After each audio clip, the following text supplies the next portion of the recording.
The music means one thing. It is time for our weekly interview with Mike Klis of 9 News. He's our Broncos Insider, and he's on Twitter at Mike Klis 9 News. Give him a follow right there. And, of course, what's going on, guys? Hear him right here, Mike. We are fired up to have you on the program and excited to get ready for a viewing period today. We'll learn a little bit more about what's going on. Of course, mandatory minicamp right around the corner, and we got to start with what we've been talking about this week, Mike, and I'm sure you've been asked a million times about it. Where are you on the ankles with Bo, and will he participate in next week's mandatory minicamp? I guess that's what my question is. Is it a big deal or not a big deal if he's not out there next week? Well, anything involving the quarterback is a big deal. So, any update if he – his wife posts vacations on Instagram and they get reposted. So he should be out there on a limited capacity. I'm not sure. He might take a couple reps. Sean Payton has said we should see him take a couple reps next week in the mandatory. Don't expect him out there today. And we'll see about the ankles. There's several questions on the ankles. One, will he be fully recovered from it? And I think the answer to that is yes, from the 2 surgeries he had here this offseason. The other question is, how effective will he be? Will it affect his effectiveness? And with his game being about scrambling and darting and cutting, will that be affected? And that we don't know yet. And then is there going to be an issue of durability with the ankles? Because he's had a few of these, and will they hold up? Do they think they got it fixed and corrected this time, so ankle injury doesn't happen again?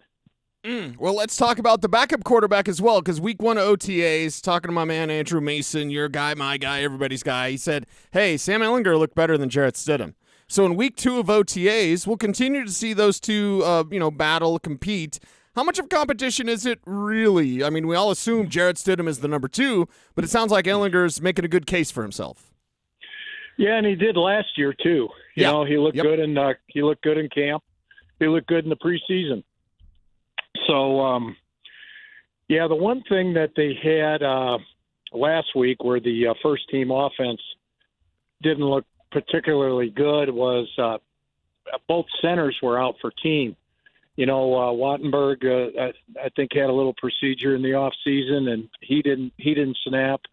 Alex Forsythe did something, and I think tweaked a little muscle in the OTAs last week, and he wasn't there that Thursday that we were watching. So they're basically down to centers that hadn't snapped much, if at all, in the 11-on-11 team drills. And I think that affects your whole offensive unit when your center isn't there to kind of call out the plays and the defenses and those kind of things. So. I would say Ehlinger looked better than Stidham last week, but he was going against second and third string defense, and Stidham was going against the first. And I would be surprised if Sam Ehlinger beats out Stidham for number 2, but I'll let the preseason games determine that. We are talking with our buddy Mike Klis at Mike Klis 9 News on Twitter. Mike, we're going to get into this today of that. Kind of like we know Waddle's 1, Cortland's 2. Who's going to fill that 3 void? And we're going to talk about Troy Franklin. Is there enough footballs to go around for Troy to have himself another 700-yard season, you think? Yes. I think so, because I think Davis Webb will open it up a little bit more and maybe use Troy Franklin downfield a little more than he was used last year. And, that number 3 receiver, who was number 3 last year? It was Mims. Sometimes it was Bryant. I mean, they kind of 3 work together, kind of alternated.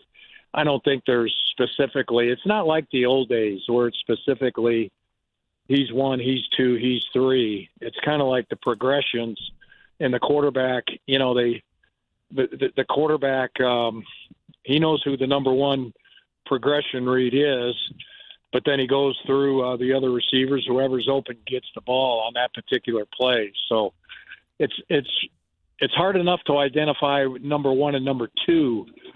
Now I would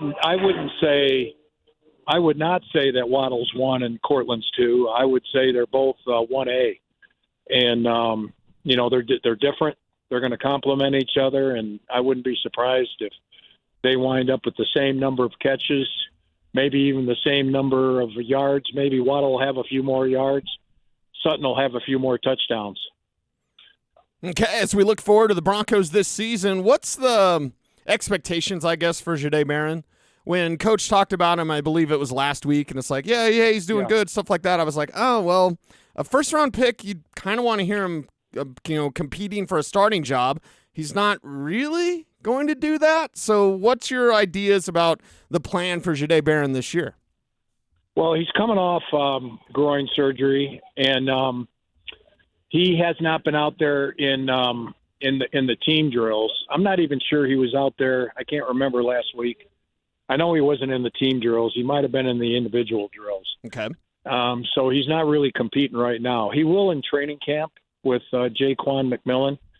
I think he will compete there at the nickel. He can also, more than McMillan, he can play the outside, and so he might be a swing guy on the outside also. I think they're both going to be on the 53, but I think it'll. I do think there'll be a competition between those two in preseason. I mean, last year, even though he wasn't playing, I kept hearing they really like Jaquan. They like how he's developed. It's almost like they anticipated that it would take him a year, technique-wise, in the NFL, and all the ways, all the fundamental ways that you need to cover receivers in the NFL. He needed that rookie year. I think you will see more of him this year. The question is, will you see him more than Jaquan? Mike, last one I got for you, and I know you were out there with Jonathan Cooper in the situation. We know he's going to have another court date coming up in July and then possible trial hearing if it gets that far. Will the NFL step in and do anything, or do they let the court process all play out and then make a decision? The NFL will they'll wait till the courts play this out. He'll go through the case.